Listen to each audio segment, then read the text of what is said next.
आता माझे आई वडील म्हणजे गरीब, पहिल्यापासून आम्ही गरीब.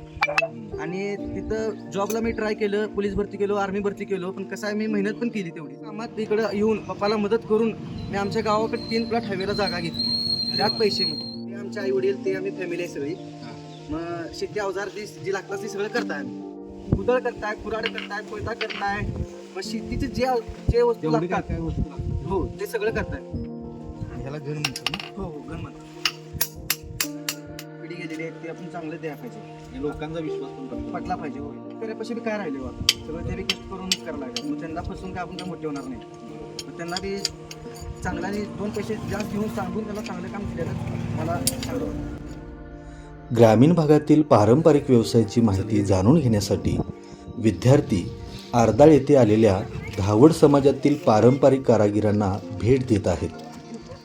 आरदाळ शाळेचे इयत्ता 10वीचे विद्यार्थी आज या ठिकाणी धावड समाजातील ही जी काही कारागीर आहेत, जी काही अवजार शेतीसाठी लागणारी करतात, ती माहिती घेण्यासाठी या ठिकाणी आलेलो आहोत.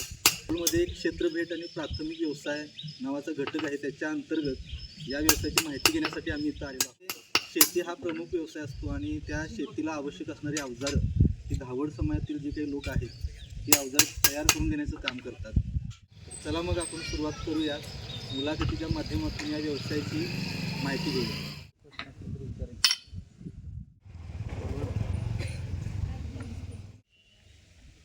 आमचं गाव तुळजापूर, आम्ही इकडे लोहार काम करताय.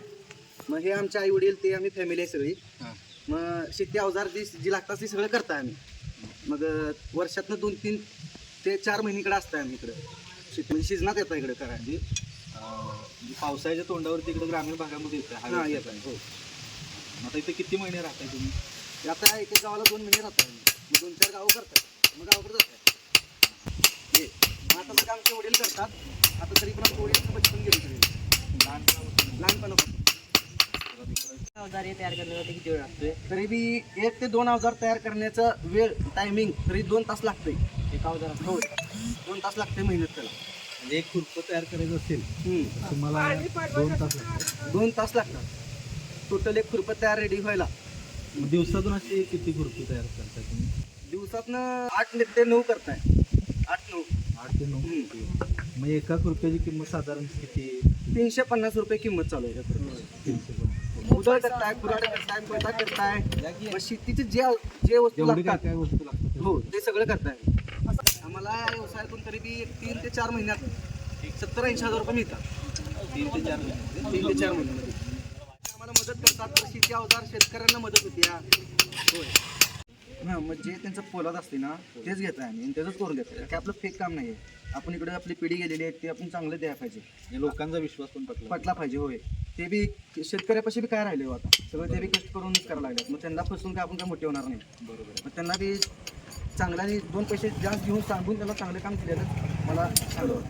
म्हणजे बुडत चाललेलं आहे, कारण सगळं मशीन निघलेलं आहे, सगळं हे झालेलं आहे, सगळ्या वस्तू तयार मिळायला लागले. ते आता थोडं आता नॉर्मली होय एवढ्या कामाचीच गरज आहे बघा. आता पहिले मोटरी मिसनीवर सगळं आलंय ते. बरोबर. ते तर आता ते गवत कापायची त्या मिसनी आल्या. होय. आता एक बदल म्हणजे सुरुवातीला ही अशी लाकडाची मूठ असायची पहिल्यांदा, बरोबर आहे का? पण आता ही अशी प्लॅस्टिकची आलेली म्हणजे तयारच आपल्याला सुद्धा मिळते. ते कमी झाले. त्यामुळं सुताराचं काम सुद्धा कमी झालेलं आहे. म्हणजे सुतार लोक ही पहिले अशी लाकडाची मूठ तयार करत होती. आता हे प्लॅस्टिकचं तयारच सगळं मिळते आपल्याला. मिळतंय सगळं.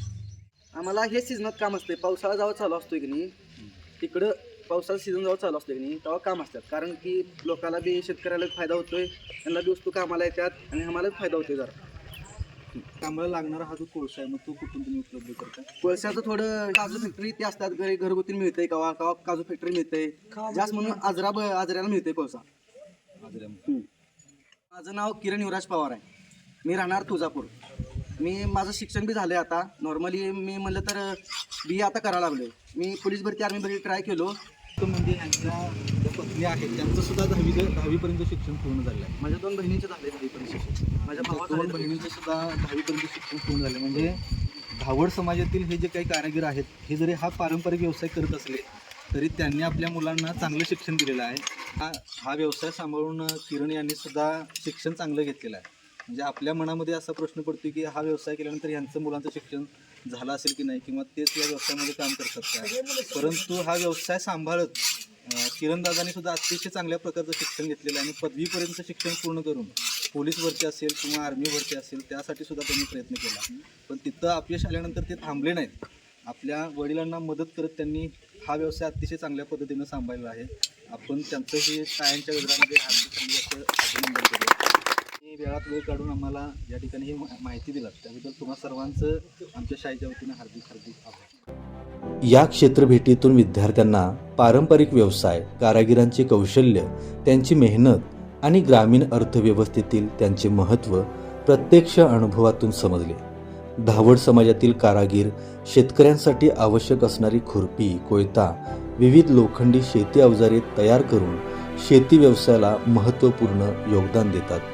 अनुभवातून मिळालेलं हे ज्ञान निश्चितच आमच्या विद्यार्थ्यांसाठी प्रेरणादायी ठरेल. धन्यवाद.